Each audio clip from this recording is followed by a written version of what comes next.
ജാമിയ മിലിയ യൂണിവേഴ്സിറ്റിക്കകത്തൊക്കെ എങ്ങനെയാണ് പല ജമാഅത്ത് ഇസ്ലാമി മറ്റു മുസ്ലിം സംഘടനകൾ മുസ്ലിം പ്രശ്നത്തെ വിദ്യാർത്ഥികൾ അഭിമുഖീകരിക്കുന്ന വിവേചനത്തെ ഉപയോഗിച്ചുകൊണ്ട് ഇടപെടുന്നു എന്നത് ഒരു ഉദാഹരണമായി ചൂണ്ടിക്കാണിക്കുന്നത്. ഇവന്റെ പറയുന്നത് ഇതിനകത്ത് യഥാർത്ഥത്തിൽ ഏറ്റെടുക്കേണ്ടത് അധ്യാപകർ, വിദ്യാർത്ഥികൾ, പുരോഗമന സംഘടനകൾ എല്ലാവരും ചേർന്ന് ഏറ്റെടുക്കേണ്ട ഒരു പ്രശ്നമാണ്. ഒരു സ്വത്വത്തിന്റെ പ്രശ്നം ആ സ്വത്വത്തിനകത്തുള്ളവർക്ക് മാത്രമേ മനസ്സിലാവുകയുള്ളൂ. അത് അവർ തന്നെയാണ് ഏറ്റെടുക്കേണ്ടത്. മറ്റുള്ളവർക്ക് അവിടെ പ്രസക്തിയില്ല. ദളിത് പ്രശ്നം ദളിതർ മാത്രം ഏറ്റെടുക്കേണ്ടതാണ്. സ്ത്രീ പ്രശ്നം സ്ത്രീകളുടെ മാത്രമാണ്. മുസ്ലിം പ്രശ്നം മുസ്ലിം മാത്രം ചെയ്യേണ്ടതാണ്. ഈ രൂപത്തിലുള്ള സ്വസ്ഥപരമായിട്ടുള്ള വിഭജനങ്ങൾ വളരെ ശക്തമായി സ്വസ്ഥ രാഷ്ട്രീയം മുന്നോട്ട് വയ്ക്കുന്നുണ്ട്. അപ്പൊ സ്വസ്ഥ രാഷ്ട്രീയം എന്നുള്ളത് ഇന്നത്തെ ഈ നവഫാസിസത്തിന്റെ കാലത്ത് ഇടതുപക്ഷം നേരിടുന്ന വെല്ലുവിളികൾ കൂടിയാണ്. സ്വത്വബോധം, സ്വസ്ഥ രാഷ്ട്രീയം രണ്ടും രണ്ടാണ്. നമ്മുടെ പല വിദഗ്ധരും ഇതിനെ തെറ്റായ രൂപത്തിൽ ഉപയോഗിക്കാറുണ്ട്. ഒരു ദളിത് തൊഴിലാളി നേരത്തെ നമ്മൾ കണ്ടിരുന്നത് വർഗപരമായ ചൂഷണത്തെ നേരിടും. ആ ചൂഷണം അവസാനിച്ചു കഴിഞ്ഞാൽ, വർഗരഹിതത്തിലേക്ക് മാറിക്കഴിഞ്ഞാൽ ഈ പ്രശ്നവും പരിഹാരമാകും.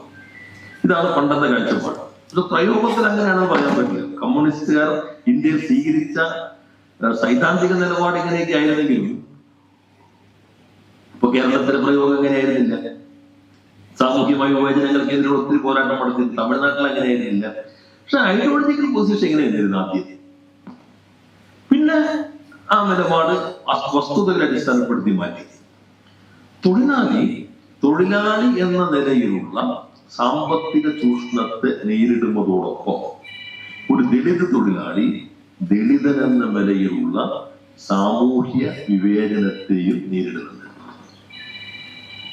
സാമൂഹ്യ വിവേചനത്തിന്റെ പ്രശ്നവും സാമ്പത്തിക ചൂഷണത്തിന്റെ പ്രശ്നവും, സാമൂഹ്യ പ്രശ്നവും വർഗ പ്രശ്നവും ഒരേപോലെ ഏറ്റെടുക്കേണ്ടതുണ്ട്.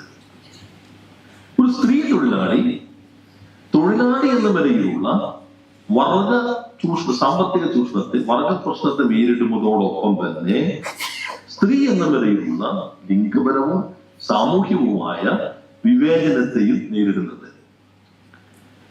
ഈ രണ്ട് പ്രശ്നവും ഒന്നിച്ചേറ്റെടുക്കാൻ കഴിയണം. അതുകൊണ്ടാണ് സോ പ്രകാശ് കാരാട്ട് കൊസാംബിയെ അനുസ്മരിച്ചുകൊണ്ട് പറയുമ്പോൾ ജാതിയിൽ ഒരു പ്രാഥമിക ഘട്ടത്തിൽ വർഗമാണ് എന്ന നിരീക്ഷണം നടത്തുന്നത്. ഇത് പ്രധാനപ്പെട്ടതാണ്. സാമൂഹ്യ പ്രശ്നം, വർഗ പ്രശ്നം, ഇത് രണ്ടും ഒന്നിച്ച് ഏറ്റെടുക്കേണ്ട ഉത്തരവാദിത്വമാണ് തൊഴിലാളി വർഗ രാഷ്ട്രീയത്തിനുള്ളത്. എപ്പോ തൊഴിലാളി വർഗ രാഷ്ട്രീയത്തിന് ഈ ഉത്തരവാദിത്വം ഏറ്റെടുക്കുന്നതിൽ ദൗർബല്യങ്ങൾ ഉണ്ടാകുന്നുവോ അപ്പോ സ്വസ്ഥ രാഷ്ട്രീയം ആ പ്രശ്നത്തെ ഏറ്റെടുത്തുകൊണ്ട് ആ മേഖലയിൽ ശക്തമായി ഇടപെട്ട് അവരെ സംഘടിപ്പിക്കുന്നുള്ളൂ. സ്വസ്ഥ രാഷ്ട്രീയം ഒരു ഉത്തരാധുനികതയുടെ ഭാഗമാണ്. ഈ ബൃഹത്താഖ്യായികളൊന്നും വേണ്ട. മാർക്സിസം ഇല്ല, സോഷ്യലിസം ഇല്ല, മുതലാളിത്തമില്ല. വർഗം തന്നെ സ്വസ്ഥം മാത്രമാണ്. ചെറിയ ചെറിയ കൂട്ടായ്മകൾക്ക് പ്രശ്നം പരിഹരിക്കാൻ കഴിയുള്ളൂ. ഒരു സ്വത്വത്തിന്റെ പ്രശ്നം ആ സ്വത്വത്തിനകത്തുള്ളവർക്ക് മാത്രമേ മനസ്സിലാവുകയുള്ളൂ. അത് അവർ തന്നെയാണ് ഏറ്റെടുക്കേണ്ടത്. മറ്റുള്ളവർക്ക് അവിടെ പ്രസക്തിയില്ല. ദളിത് പ്രശ്നം ദളിതർ മാത്രം ഏറ്റെടുക്കേണ്ടതാണ്. സ്ത്രീ പ്രശ്നം സ്ത്രീകളുടെ മാത്രമാണ്. മുസ്ലിം പ്രശ്നം മുസ്ലിം മാത്രം ചെയ്യേണ്ടതാണ്. ഈ രൂപത്തിലുള്ള സ്വസ്ഥപരമായിട്ടുള്ള വിഭജനങ്ങൾ വളരെ ശക്തമായി സ്വസ്ഥ രാഷ്ട്രീയം മുന്നോട്ട് വയ്ക്കുന്നുണ്ട്. അപ്പൊ സ്വസ്ഥ രാഷ്ട്രീയം എന്നുള്ളത് ഇന്നത്തെ ഈ നവഫാസിസത്തിന്റെ കാലത്ത് ഇടതുപക്ഷം നേരിടുന്ന വെല്ലുവിളികൾ കൂടിയാണ്. രണ്ടും കണക്റ്റഡാണ്. സ്വസ്ഥ രാഷ്ട്രീയം എന്നുള്ളത് ഇടതുപക്ഷം ഇന്ന് നേരിടുന്ന വെല്ലുവിളി കൂടിയാണ്. ഇതിന്റെ അതിർവരവ് വളരെ ലോലമാണ്. അതുകൊണ്ട് ബിപിൻ ചന്ദ്ര ഈ ജാമിയ മിലിയ യൂണിവേഴ്സിറ്റിക്കകത്തൊക്കെ എങ്ങനെയാണ് പല ജമാഅത്ത് ഇസ്ലാമി മറ്റു മുസ്ലിം സംഘടനകൾ മുസ്ലിം പ്രശ്നത്തെ വിദ്യാർത്ഥികൾ അഭിമുഖീകരിക്കുന്ന വിവേചനത്തെ ഉപയോഗിച്ചുകൊണ്ട് ഇടപെടുന്നു എന്നത് ഒരു ഉദാഹരണമായി ചൂണ്ടിക്കാണിക്കുന്നുണ്ട്. ബിപിൻ ചന്ദ്ര പറയുന്നത് ഇതിനകത്ത് യഥാർത്ഥത്തിൽ ഏറ്റെടുക്കേണ്ടത് അധ്യാപകർ, വിദ്യാർത്ഥികൾ, പുരോഗമന സംഘടനകൾ എല്ലാവരും ചേർന്ന് ഏറ്റെടുക്കേണ്ട ഒരു പ്രശ്നമാണ്.